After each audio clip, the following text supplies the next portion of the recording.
So this is my first interview ever, so we're just gonna jump into it and try our best. So Awesome. Well, I I have feel really a. special that I'm the first candidate. I think it's cool. It's like it was something that spoke to me, so here we are. Yeah, yeah, totally. So first question. So for those who may not know, could you please tell us a bit about yourself and your role on the SWTOR team? Absolutely. Yeah, so as people may or may not know, my name is Caitlin Sullivan Kelly. I'm currently a game writer at BioWare Austin, and I've actually been with BioWare Austin for a little over 7 years. I started in early 2014 as a quality analyst, and my area of ownership was mostly world design and group content. I was mostly responsible for like the Forged Alliance's Flashpoints, the Shadow of Revan expansion. And then after a few years of doing that kind of work, the team identified a need for someone in QA to work with the narrative teams and assure that everything was kind of being held to strict quality standards. So I started out taking responsibility for testing cinematics and like branching dialogue and variables and things like that. And then after I did some training and had some discussions with people in other studios who are responsible for narrative quality, I essentially built this role, which we call a narrative specialist, where I talk to people who write things. I read everything they write, whether it's dialogue, codex entries, quest mail, anything and everything. It would come through me first, and I would read it, and I would compile spreadsheets of worth of feedback about stuff. Yeah, so it essentially meant I needed to know almost everything about the game there was to know. What I didn't know, I have books that I refer to. Yeah, and so I was responsible for making sure things like continuity was good. There were no references to things that didn't happen.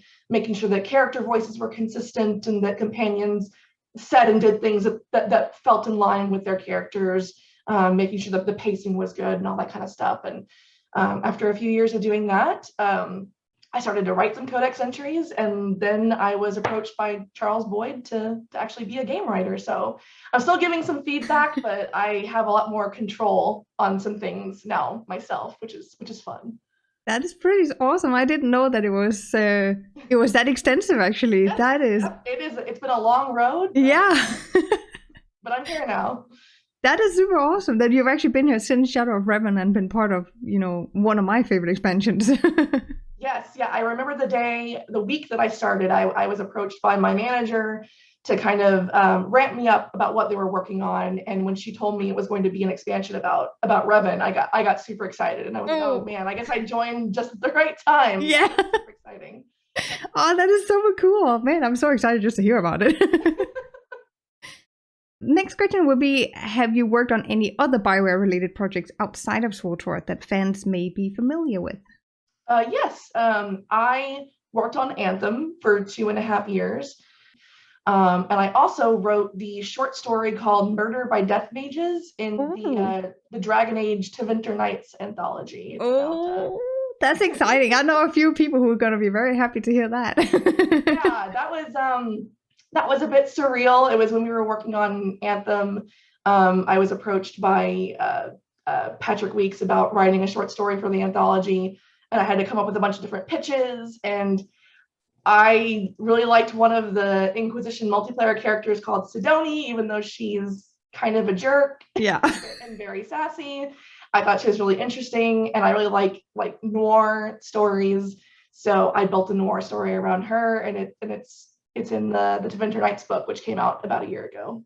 Oh, that is pretty cool. I am also a Dragon Age fan, funny enough. So So am I. I was talking to my husband about that, and I was like, I can't believe I'm writing something for Dragon Age. This is very yeah, surreal. that must be so cool. Yep. Well, that sounds like you have been a little bit around in the Bioware scene, so that is pretty cool. Again, more than I actually thought. So next one will be: is being a video game writer something you had planned to do, or is it something that found you? I would definitely say that it's something that found me. Um, it's not really something that I planned until, like I mentioned, I had started building this kind of narrative specialist role. And I have an extensive background in writing, but it's mostly journalism and nonfiction writing. Okay. So I never really thought that it would be something for me until I started actually doing it, and I realized that I could bring that perspective of the different writing that I'd done in the past to this. Like when I was growing up, I was always obsessed with stories. I mentioned earlier that I talk a lot. I used to get teased all the time when I was a kid because I would just go into way too much detail about stories, whether it was just like coming home from school, I would just go into like tangents left and right about stuff. But I love stories. I love reading. I love watching, good movies, good shows. When I was growing up, I always thought like I would like to be a writer, but I struggled a lot with self-esteem issues, and it was just something that I always felt was like out of my reach and something that I really just wouldn't be good at it. Even though I did well in school, I never thought I could really do it professionally for some reason. So I actually went to university to be a journalist. I wanted to write for magazines. I wanted to write feature stories. But yeah, around the time I graduated, it was it still is, but that was when it was becoming really, really difficult to get a job in print media. Even though I interned at a couple of places, it was still very difficult.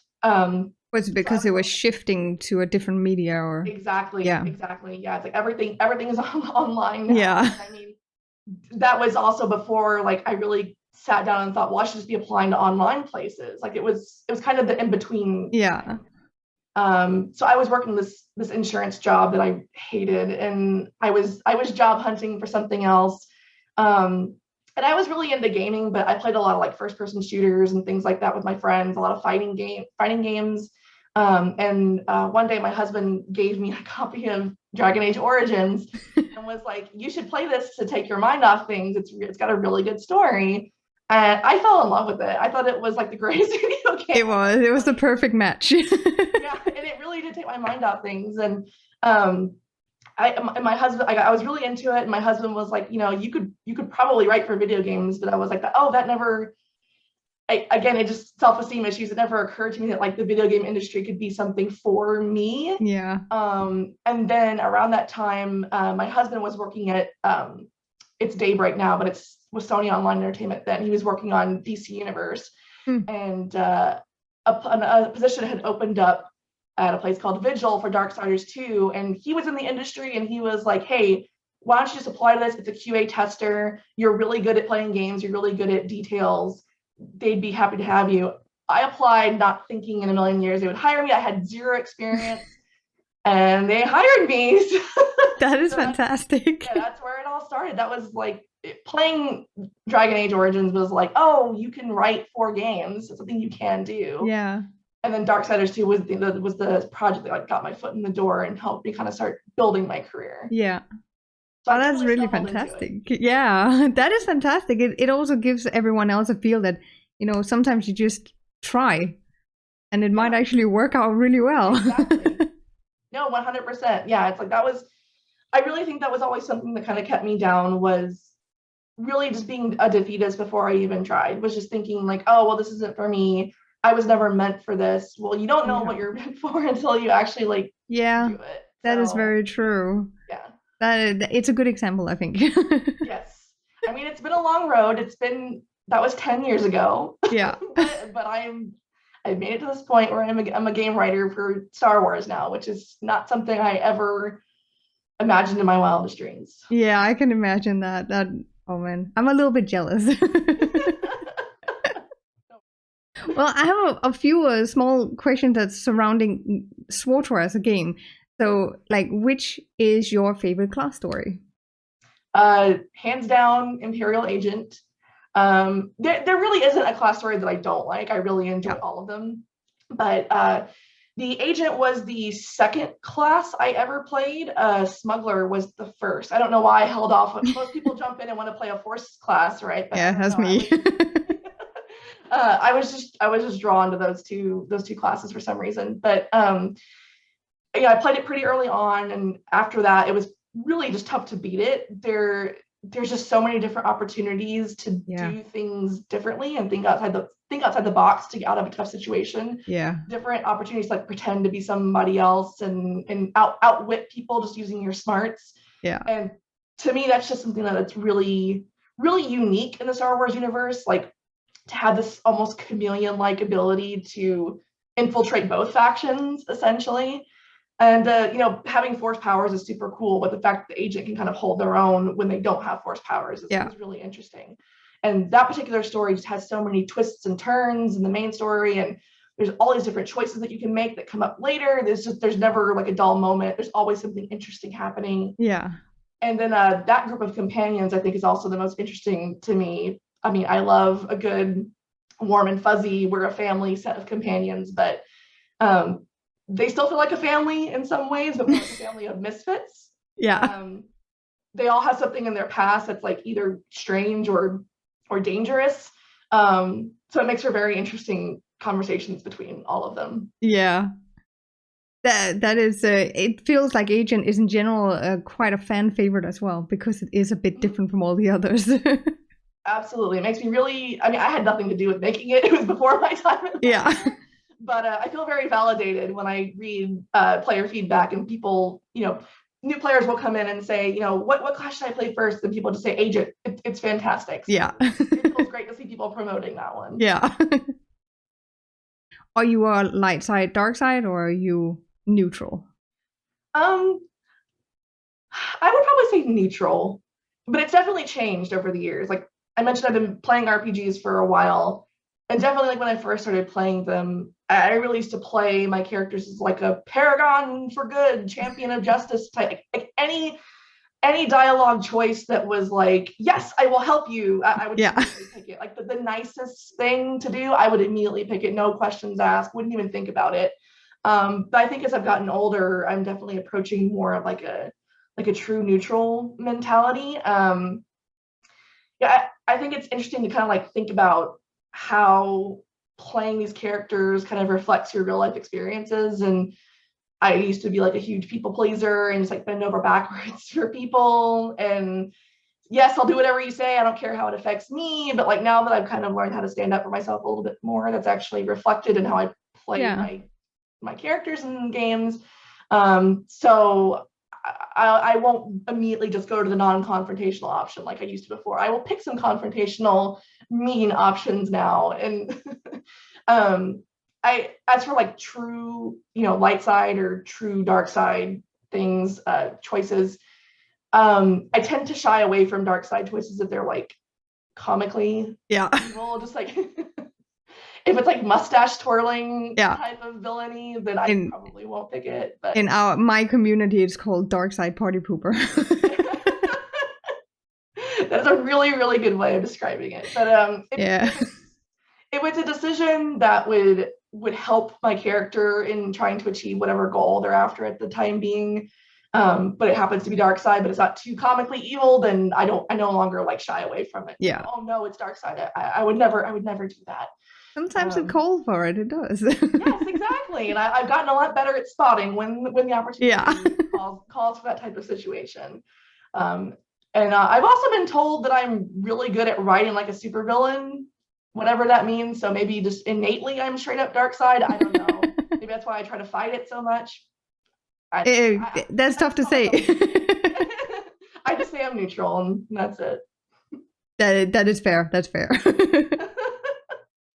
Well, the next one will then be, who's your favorite companion?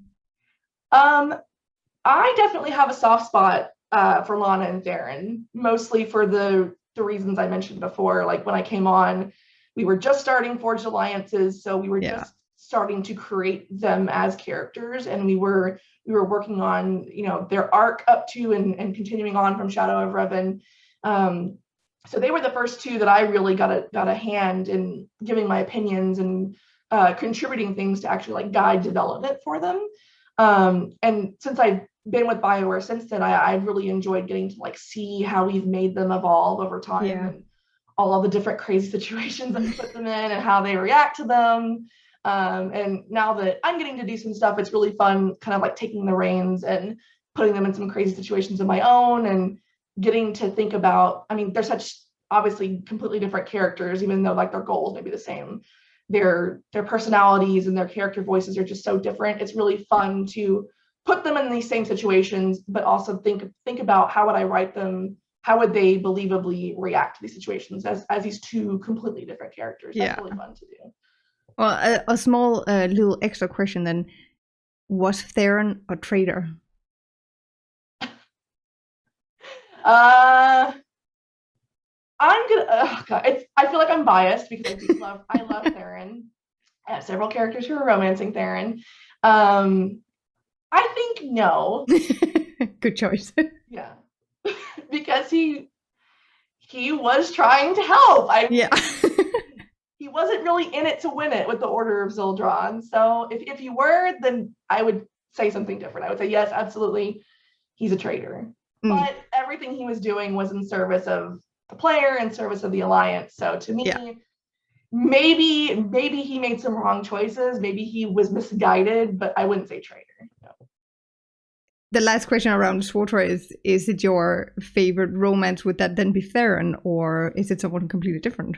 It's actually somebody completely different that I hope people don't hate me for saying. But Malavai Quinn is actually my really romance. Yes. Oh man, I'm gonna hear all the screams from people now. No, I know there's people who believe with me. I've seen the internet. I know there are people who agree with me. But no, I'm really a sucker for characters that are really stuffy and by the book, and they blush when you tease them.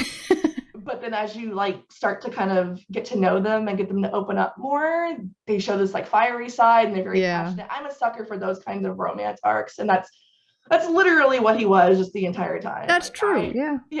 I fell in love when I got to Balmora, and he was like this super hardcore lieutenant and like smacking people around and but he's still so like deferential to the Sith, like, you know, yes ma'am and yes my lord. And then he like literally like bows in front of you to be able to go with you. And then you tease him and he just gets so flustered, and that's just adorable. Plus I really like that there's a serious moment between the two, a serious moment of conflict, because the fact that they had to work to move past that like level of betrayal, it really gives it gives a realistic angle to the relationship. Like there aren't a lot of romances in our game, I don't think, where like something that big happens and you kind of have to move past it. And that's real life. That's a real life relationship. Yeah, like that's very true. Not on that level, maybe not to that level of bad, but bad things do happen, and you have to find a way to work around them. So that's very true. I like the realism aspect of that. Yeah. Well, I'm gonna move into something a little bit different then, because then there was Echoes of Oblivion.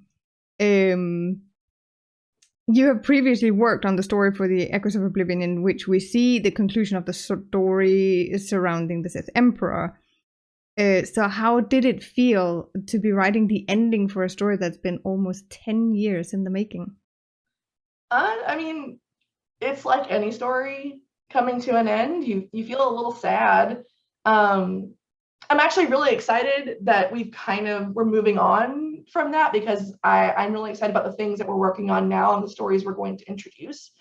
But while working on this ending, it really just brought back all the memories of the things that I love about SWTOR, which is the stories. You know, it made me remember playing all of the original class stories. It made me remember coming on to the team and being so excited about working on Ziost and working on Shadow Revan and working on Forged Alliances.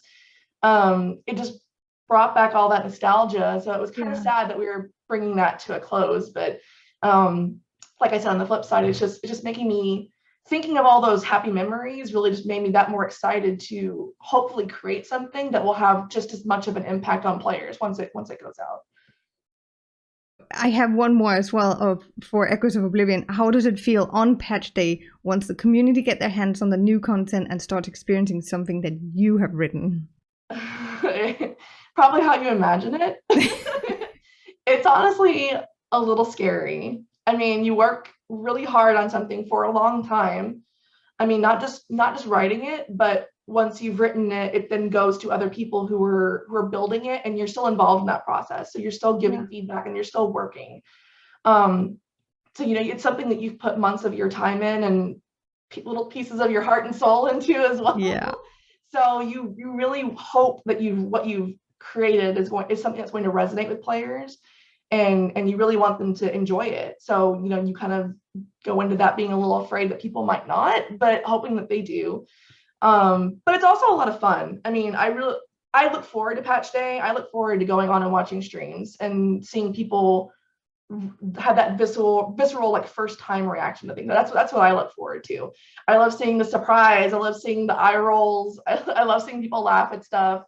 To me, it just feels much more real, and it feels much more like there's a sense of community with this as well, because these are all reactions and emotions that I have when I'm playing something, and so to go on and see people having those same reactions it feels very validating, I guess I could say. So I mentioned I watched your stream, and the first like really, really big thing that I wrote that like I had complete creative control over was the swoop rally event.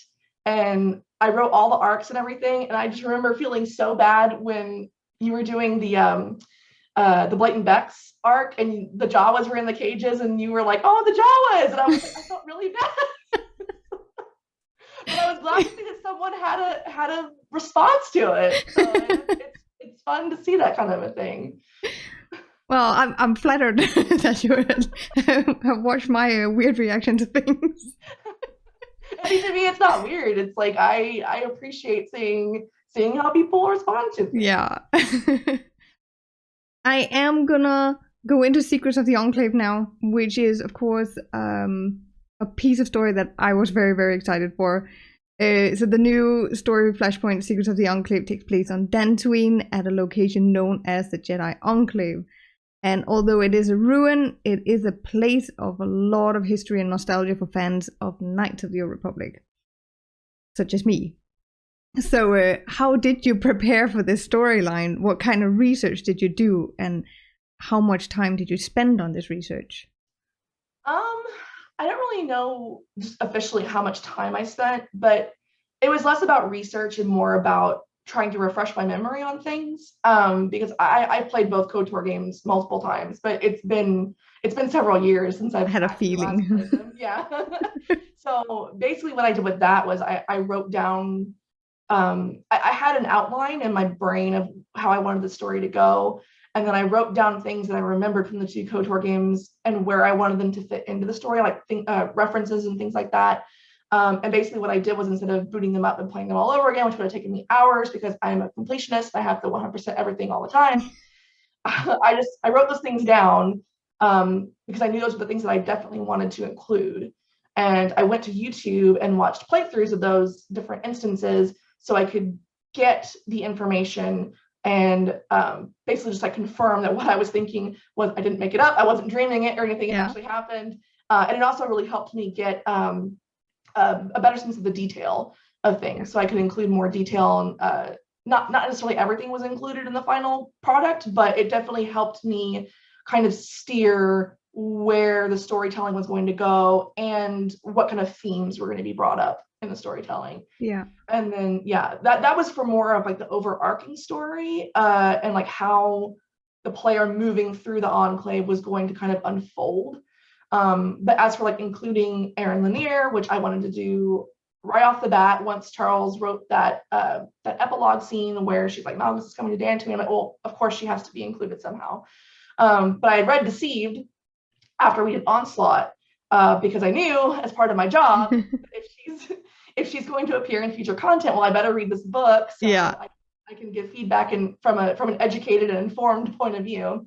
But again, it had been a little while since I'd read it, but I have a copy. So I went through and I was skimming through, and again, like I said, basically just like confirming the things that I remembered from it, and making sure that they were the right things, that it would actually make sense in the actual Dantooine Enclave story. Yeah, it makes complete sense. It's like it's the same as when content creators making videos, you make sure everything is just correct, because otherwise it's kind of dumb you sit and say these things. Yeah, I mean, I'm lucky in that I kind of already had that as my background. Like that was kind of already what I was doing as my job. So I was essentially just doing what I've been doing for years. It made it so much easier for you. Exactly. step of then going in and writing stuff. Yeah. So I was kind of doing it backwards. I was doing the research first and then writing instead of reading what had been written and then doing the research. Yeah. So I have another question for that actually. Do you prefer to write a villain or a hero backstory? For backstories, I don't know. That's an interesting question because I don't really consider there to be like a difference. I feel like much like real life, like backstories or backstories, it's like something plays out and then it's how a character acts in the present that really classifies whether they're like a hero or a villain. Like, you know, someone could have an amazing childhood growing up and still turn out to be kind of a jerk. And conversely, someone could have a horrible, horrible childhood and turn out to be a great person. So it's kind of the same thing. But I think for me, it's what I enjoy about writing backstories just in general is taking a character and writing a backstory for them that supports what their goals are, what their objectives are, regardless of like morality or alignment, just like what do they want most in life? Forget about whether it's good or bad or heroic or evil. It's almost like a puzzle. Like I have this character that exists and they want certain things. It's what I enjoy about it is going back and kind of making up things that are like stepping stones. Yeah. That got them to where they are today and got them to be this person who wants this certain thing. Yeah. I find it interesting that you're saying that there's not really a difference, because someone often tells me a good villain is a villain who believes he's the hero of his own story. Yeah. So yeah, very true. Yeah. In a way, you can say there's not much difference. It depends on the point of view. Exactly. Like where do you mark it in the backstory? Like this is the point where they became evil. Yeah. It's like that's hard to do. Yeah. I had the last question here. So the team has done a really great job with the environment and the art and the sound. How close, if at all, you have kind of touched on it, do you work with the technical side of the development process while writing the story for the Flashpoint? Oh, very closely. Very, very closely. It's actually one of the things that I love about this team is just how collaborative we are as a team. Even though we're working from home, you know, we have tools that allow us to communicate with each other, and that's super helpful. But yeah, you have to work super closely to get not only my vision for what I want to see in the Flashpoint, but also making sure it stays true to previous iterations of the Enclave. Those were the conversations I had with our lead environment artist, Jason Moulton. Yeah. We talked at length about what we wanted the Enclave to look like. Points of interest that we wanted to include. We wanted to include the outside of the Enclave. We wanted to include the lower levels. We talked at length about the fact that, you know, it's been 300 years since it was destroyed. How destroyed? We had to talk about like levels of destruction that we see, but also make sure we include things like drills that show that people have been scavenging, that people have been trying to rebuild. We wanted all those little details in there to show that, yes, it's been like 300 years since like something big happened here, but life has still been going on in and around this area. So yeah, we talked a lot about layouts and assets and props to include and things like that. Yeah. Another artist, Bill, he is a VFX artist. He's fantastic. He came up with some ideas just for flavor for the Flashpoint, but he came to me to kind of not really approve them, but just like get my thoughts on them, and I thought they were fantastic. It was his idea to come up to put the dust and the cobwebs and things in the lower levels and the tunnels. Oh yeah, I love them. And the butterflies and the bugs in the fields and the grass. That was all his idea, and I loved it. I told him it was perfect because we really wanted to differentiate between. When you get to talk to him next time, then tell him from me, thank you so much. The butterflies and the little seeds from dandelions was the first thing I noticed. I will absolutely tell him that. Absolutely. It's just gorgeous. Yeah, it's beautiful. It makes the space feel more alive, and it really what I really wanted was to differentiate between the first part of the Flashpoint where you're outside and you're kind of on this pastoral, idyllic planet with beautiful waves of grass blowing in the breeze. Yeah, I noticed that as well. but you can see there's still some kind of like calm and peaceful things happening with the butterflies. But then you go down under the tunnels and it's just like death and decay with the cobwebs and the dust and all that kind of stuff. So yeah, having those conversations with him was super great. He had some great ideas for little VFX touches. And the person I probably talked to the most was Allison Berriman, who did the interview, the first part of the interview about the gameplay aspect. She comes up with some fantastic ideas for gameplay stuff. And I wrote the invasive species on Dantooine Codex entry to explain why there were so many different creatures there. I appreciated that one. And we had discussed it, and I was like, well, of course this Yardbot guy would totally have some crazy stuff like this running around. But she came up with the idea for the achievement for Yardbot's little buddies. And so there was one late night where she and I were like, okay, what's their food gonna be? Okay, well, and we're just like doing all this research, and like I found something called like Reishi honey sticks, and I was like, well, Starkler live on Reishis, and of course this idiot Yardbot would feed them like candy and stuff. So we had some great conversations about just some extra little touches to throw in there, so you're not just going in and killing people and then leaving again. There's just some extra stuff to enjoy while you're in there. Yeah, I really enjoyed that achievement, actually. You can tell her that as well. I really enjoyed that. As soon as I came across that little bowl, I was immediately like, I'm gonna figure this out. What is this? What do I do with this? Yeah. It was great. It really was. And I really love this Flashpoint. It's probably my favorite in the entire game. Thank you. That's good to hear. Yeah, I was very nervous. This is my first Flashpoint, but I care a lot about the KOTOR series. I was very excited to be able to work on Shadow of Revan when I came on the team, and I'm just happy that I think I did it justice. So that was my goal, was to just make a good continuation of the Enclave's history and the Enclave story. I think it was a fantastic job, and I will personally thank you very much for it. It is one that touched very much on my heart because it was what got me into gaming. It was the KOTOR games.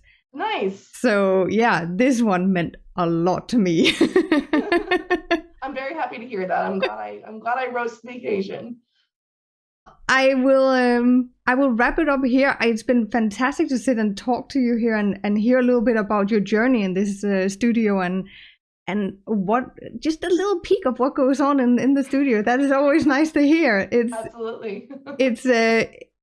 Yeah, it is noteworthy, and I'm a little bit jealous. I wish it was me. Well, hey, my hope is that, I was the same way. The video game industry, like I said, just seemed like this mysterious, monolithic thing that like you had to know someone to break into. But I hope I can just like crack open the veneer a little bit and be like, see, it's not, just come on in. It's fine. Everyone's welcome. It's good. Yeah.